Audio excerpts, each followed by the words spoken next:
just been going through my Dungeons and Dragons box, and I thought might be interesting to let you see some of the things I've got packed away, ready to take to the Dungeons and Dragons game. Hi, it's me, Galen Scott Parkinson's. I've been going through my Dungeons and Dragons team, ready to start playing at the club I'm going to, which we haven't started yet. But going through, I found the figures that I'm going to use, or that I have used in the past, and I thought you might find them interesting. So the first one there is my very, very early cleric. Oh, he's got a sword. he's had his head shaved a bit, and he's got a bit of a rope around his middle. But apart from that, he's just reliant upon intelligence and goodwill, and he looks intelligent. You can tell that by judging by his face. I must have used him late 70s, early 80s, I suspect. Too long ago for me to remember where I got him from, but I'm guessing it's going to be either, I would have thought, Hinchcliffe or Citadel, but I don't know. I honestly don't know. If you know, give us a line. Drop us a line. For a long time in the 80s, I used this chap as my go-to principal cleric. And I like the little love sign he's nailed to his stick. But again, I'm guessing Games Workshop. I think partly the point of doing this sort of video is let you see what I'm using, because I'll still get this lad out with his one boggly eye. And I've resolved really, I think, not to repaint them. But yeah, I'd like to use him at this new club, assuming they let me.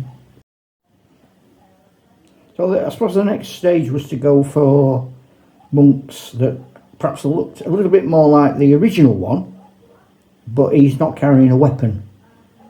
Because, correct me if I'm wrong, I have a feeling that clerics in later Dungeons and Dragons weren't allowed to draw blood, so they were allowed clubs, which I don't know if you've ever seen anybody hit with a club, but I suspect that it could well draw blood. But a lot of clerics seem to carry clubs in the 80s, and the rationale seemed to be, if I remember rightly, but correct me if I'm wrong, that they weren't allowed bladed weapons.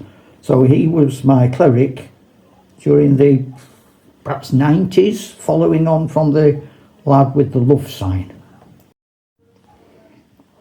This is my go-to cleric today. I think I got him as part of a set for the Dark Ages, my Romano British Arthurian court, but I ended up with two. So one of them came over to Dungeons and Dragons, and one of them stayed in Arthurian Britain.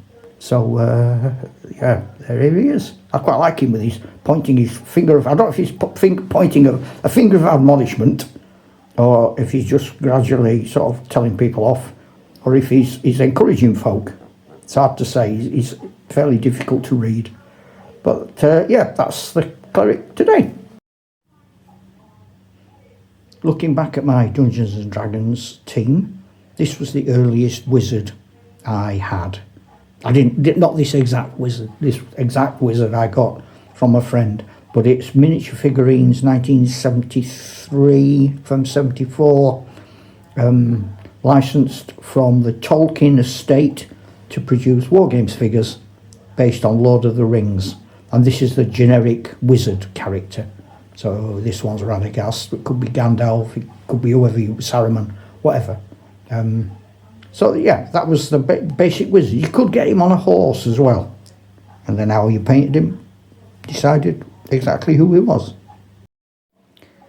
So as the years grew by, perhaps passed into the 80s, this was the type of wizard we were using. And again, this isn't one of my wizards. Well, it is now, because I got it off Stu. But it's one of my friends had this wizard in his collection.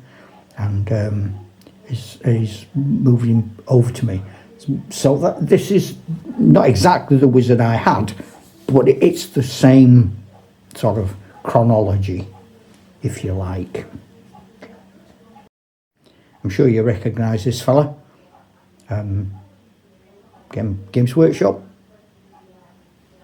I think it's probably Gandalf.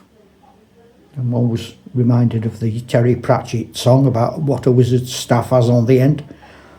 If you know it, fantastic. If you don't, I'm not telling you.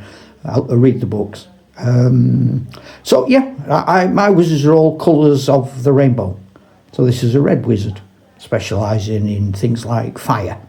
If I painted him yellow, it would have been a yellow wizard, etc., etc. And then there are always interesting curiosities. So I have a feeling this is Foundry. I think this is part of a sort of Christmas pantomime villain Foundry set, but I don't know. But if it is, they're still selling them. But I'm showing him because he's a different sort of wizard. I don't think he is a wizard officially, but he is now. This barbarian was called Absalom. This was my dad's barbarian in 1978. He used to stand at the opening of every dungeon and bellow at the top of his voice to let them know he was coming. He was a rough old fella, tough as old boots, as my dad would have said. So that was my main barbarian when we played as a family back in the late 70s. I'm going to show you now the barbarian I use now. So the barbarians in my world now were a lot more Conan type Sumerian dudes. I have a feeling this is Grenadier or a company similar that was doing these things. And I'm going to say again 90s, 2000s. Actually, part of a set my son bought at a war game show where he got an entire tribe of these things, about 20 of them at a very reasonable price. So this one's made his way into my adventures. I hope he's not going on a cold day. Dwarfs. These are very early dwarfs. They are 1980s, very early, 1980, 79, that sort of period. Sword and sorcery. I love them. I absolutely adore them. They are not something I regularly use in adventures because my more modern dwarfs have actually got backpacks and frying pans and things. So they look more like they're adventuring. None of these early chaps do. So, talking about people who actually look like they're adventuring, here's a halfling with a backpack. I've got a lot of different sorts of halflings from different companies, and I had a bit of a cull recently. But these types of fellas survive because I think they're great for role-playing. We've looked at this elf in other videos. This is a very early sword and sorcery 1970s miniature figurines elf, complete with shield. He's got a spear, and because he's an elf, he has a bow. Now, I'm going to leave him there just so you can compare him to a Citadel elf from the 90s, the 2000s. No, 90s, definitely 90s. I had him in the 90s, I'm certain of it. You can see a lot of fundamental decisions are being made by designers and by us as players who are buying these things as to scale and what everything should look like.